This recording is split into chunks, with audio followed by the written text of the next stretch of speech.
Bueno, Vicente, podría decirse que de todo el equipo que ha participado en Xmile, tú eres la persona que más me ha acompañado en aventuras, dispares y quijotescas, ¿no? Por así decirlo. Y hoy es un día complicado porque es ese día en que decimos que Xmile llega a su punto final. Sí, a ese 10, ¿no? De la película. ¿Quién me iba a decir a mí hace 2 años que iba a pasar todo este tipo de vivencias? He ido al Senado, he estado acompañándote en la internacionalización del proyecto, aunque no pude viajar contigo. He dado charlas en colegios y universidades sobre la inclusión.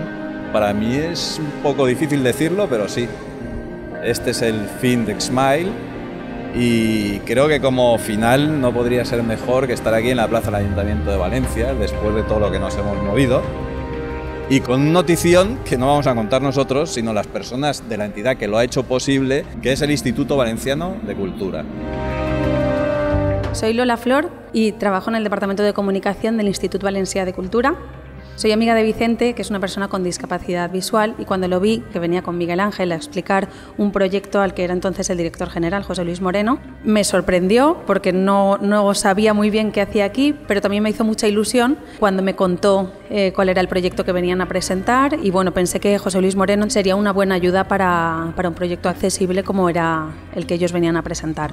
Mi nombre es José Luis Moreno, director adjunto de Audiovisuales y Cinematografía del Instituto Valenciano de Cultura. Es la entidad de la Generalitat Valenciana que agrupa la mayoría de las artes culturales, como son artes escénicas, música y cinematografía, entre otras. Lo que hace es gestionar toda la política de la Generalitat en esos campos, tanto en materia de difusión como de promoción y fomento en este caso, del audiovisual. En el año 2016 conocemos el proyecto de Xmile, el cortometraje accesible, y la primera colaboración que tenemos con él es realmente cediendo la sala de proyecciones de la Filmoteca, la sala Luis García Berlanga, para realizar una rueda de prensa y que al menos la prensa, los periodistas valencianos conocían este proyecto de primera mano, que era algo innovador y creemos que necesario.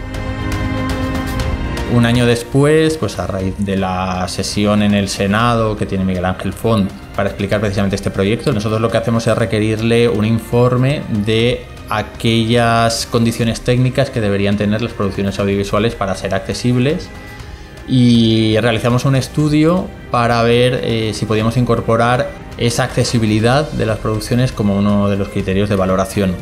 Después de revisarlo, lo que llegamos a la conclusión es que no debía de ser un criterio de valoración, sino que debía ser algo obligatorio, ya que somos una administración y entendíamos que debíamos hacer que aquello que nosotros financiamos de alguna parte con subvenciones a fondo perdido, pues que pudieran llegar al máximo número de público posible. Entre ellos, pues el público necesita que las películas sean accesibles, ¿no? Así que lo que hemos hecho es incorporarlo dentro de la convocatoria de ayudas, pero como una obligación.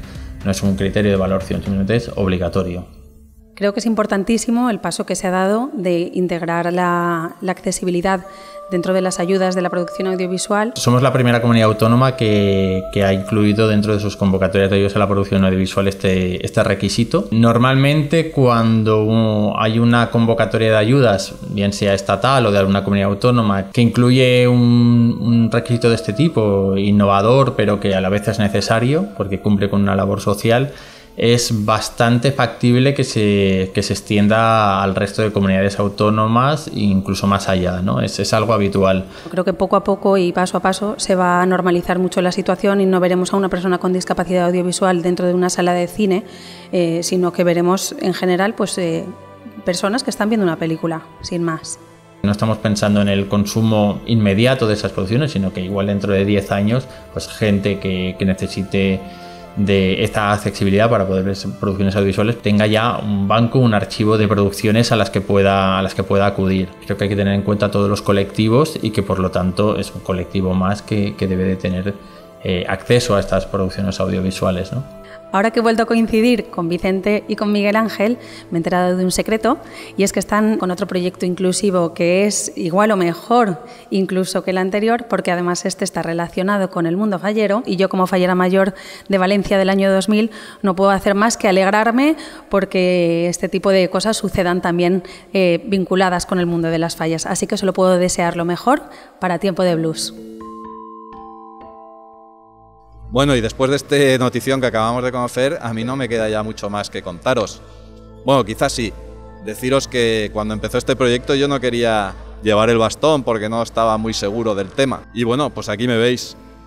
Tengo mi bastón y además lo he llamado Xmiler porque el proyecto ha sido una de las razones por las cuales yo me he sentido con fuerza y con ganas de llevarlo conmigo. Hoy concluimos los más de 4 años que llevamos trabajando en Xmile. Aunque siendo sincero, para mí más que un trabajo ha sido un proyecto de vida. Un proyecto de vida que sentí que nació aquí, en la Sala 6 de los Cines Lis de Valencia. Desde entonces todo ha cambiado mucho, sobre todo por haber encontrado a personas de las que he aprendido y con las que he descubierto nuevos caminos que recorrer. Así que todo esto no ha hecho más que empezar, y desde aquí me gustaría agradeceros a todas y a todos los que nos habéis estado ayudando tanto delante como detrás de la pantalla. Muchas gracias.